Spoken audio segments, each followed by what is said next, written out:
Hey, what's going on guys? It's me, Aiden from Cartoon Apocalypse, and today I'm here with a new analysis video on the new episode Christmaster that aired today on Family Channel. Now, if you don't live in Canada, you probably don't have access to Family Channel, but there are ways that you can watch it, pretty much every other way you've been watching it ever. So, yeah, it's a new episode's out if you didn't know. So I'm going to be talking about this episode today. Now, the episode itself didn't have too much plot. There were a couple things in here that were notable, but it's more of just a fun little episode. But again, there are a couple things to talk about. But before we get into this video, if you guys like this content and want to see more, just things like that, then go ahead and subscribe. I make videos on all of the new episodes, all of the new dates, and, news. I make a lot of news for Miraculous.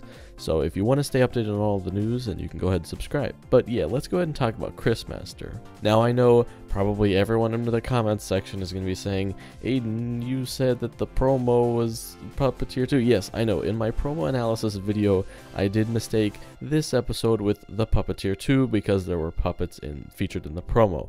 And I started reading comments right after that video was uploaded, and I saw that a lot of people shared the same opinion, and I'm sorry that that's just not the first thing that came to my head, and there was a lot of evidence pointing to it being Christmaster, and the more I thought about it, the more I didn't know how I didn't realize it. So I know that this episode was not the Puppeteer 2. I'm sorry for making that mistake. But the basic premise of this episode was basically Nino's little brother, which is the first time we've seen him. So now let's go ahead and talk about just the basics of this episode. Pretty much Chris, Nino's little brother, is being babysat by Marinette because Nino and Alia went out to go see a movie. Marinette has to make up this lie about her being an elf for Santa to hide the fact that she made 35 gifts for Adrian's next 35 birthdays. That's the one thing that I'll talk about more in a little bit.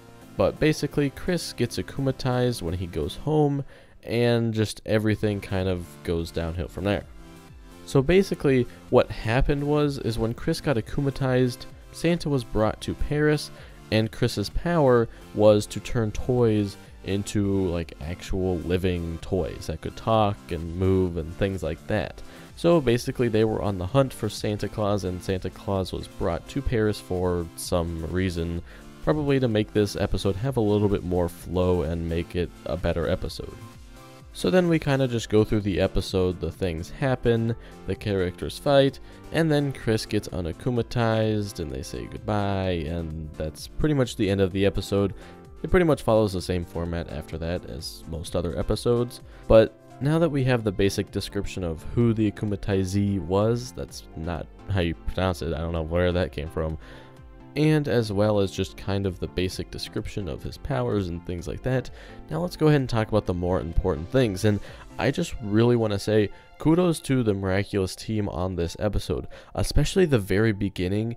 This episode felt so fluid and amazing. This was like one of the first things I noticed. It just looked really good. All of the animation was fluid. It was kind of bouncy. Just look at this shot of Chris. Just he bounces around and it's super cool. I love that style of animation. And if this is the love that season 3 is going to get, then I'm super excited because this animation looks really good. Now, I didn't notice it as much later in the episode, so maybe they started testing out a little bit more fluid animation in the beginning, and then as it went by, they just started saying, all right, whatever, who cares, let's just move on with this episode. But honestly, if this is the kind of animation that we're going to get, obviously it probably takes longer to animate it, but it looks really good and it makes the episodes feel that much more luxurious. And I just really love that style, and I'd love to see it more. I think it fits Miraculous really well. Now the next thing I want to talk about is how Marinette has 35 future presents for Adrian's birthdays. Now, in my opinion, this is a little bit obsessive for Marinette to do this because, for one, she doesn't even know at this point that she and Adrian are going to get together. If you didn't know, it is confirmed for the future, but it is just kind of funny to see that Marinette has these things. It's just those little details that make the show funny.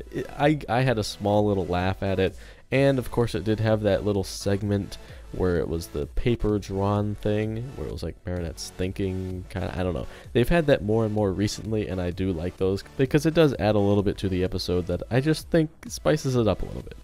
Now the next thing I want to note is that we do see a reoccurring character. I can't remember his name, but he's the person who works at the ice rink.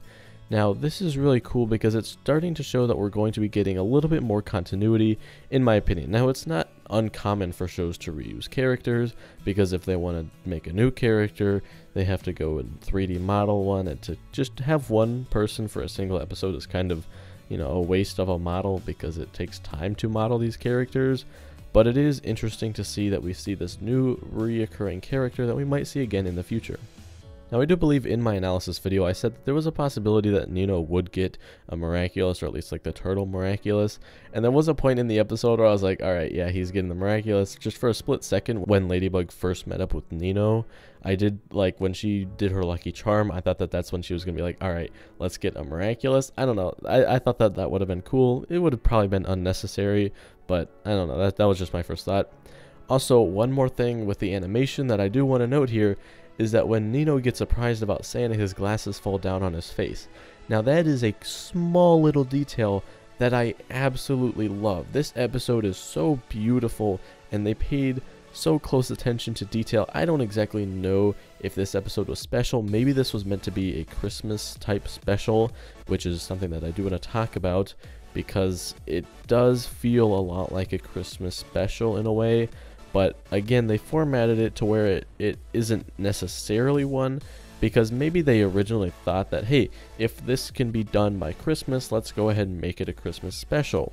But if they didn't have it done by then they formatted it to where they didn't have to. Because basically what happened is Chris made Christmas. He made the time Christmassy again. He didn't actually make the day Christmas. He just made the environment feel like Christmas. He pretty much simulated Christmas. And that gives us the ability to say, hey, it's not actually Christmas, but since it is kind of like Christmas and we see Santa, it could also be a Christmas special. So that's kind of where I think that they got that idea. They were probably thinking, hey, if we can make it a Christmas special, let's do it. If not, then it's no big deal. So I think that that's where that kind of came from. Now, I did find it funny how Ladybug was the nicest person on the nice list. And I mean, she is Ladybug, so it's not too unreasonable. But I don't know, that's just something funny. Now, here's one idea that I got while thinking about this that I thought would bring a really interesting idea kind of to the table. What if on the nice list it actually said Marinette instead of Ladybug? And it didn't show us the list, but it showed Santa's reaction. He was like, oh, so that's who you are, or something similar to that. I think that that would have been awesome. Santa isn't like a reoccurring character. I mean, this is the second time we've seen him from the first official Christmas special, but it would have been funny to see his reaction. And I don't know, I feel like that would have made a good little episode, you know, funny mention. I don't know, but that's just my opinion. Let me know what you think of that down in the comment section down below. Now, there's really one more thing about this episode that I do want to mention. Towards the end, Hawkmoth is talking, you know, like he sometimes does, and he mentions how it's his birthday coming up.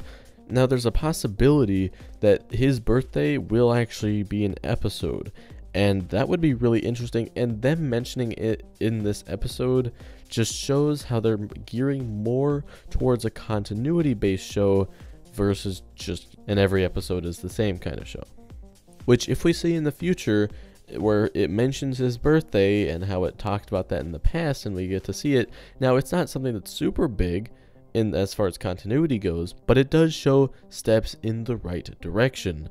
And that's something that I always look for, is not necessarily the immediate change, but if the people are going in the right direction, that's what I like to look for. So to me, seeing that and just seeing how season 3 has kind of gone so far, it's being pretty good as far as I can tell, and just I'm really excited for the season, especially if the animation stays the way that this episode was, because the animation was just beautiful in this episode. Kudos to the Miraculous team. Just this episode is so beautiful. But like I said earlier, this episode didn't have anything too big. It did have a couple things that I wanted to mention, but if I missed anything, let me know down in the comment section down below. It's fun to see when you guys notice stuff that I don't. such as the promo of this episode, where it wasn't actually the Puppeteer 2, it was actually Christmaster. So it is fun to see that kind of stuff. But if you did enjoy, you can leave a like and subscribe for more content similar to this. But that's gonna be it for me, and I'll talk to you guys later. Goodbye. My sense of smell.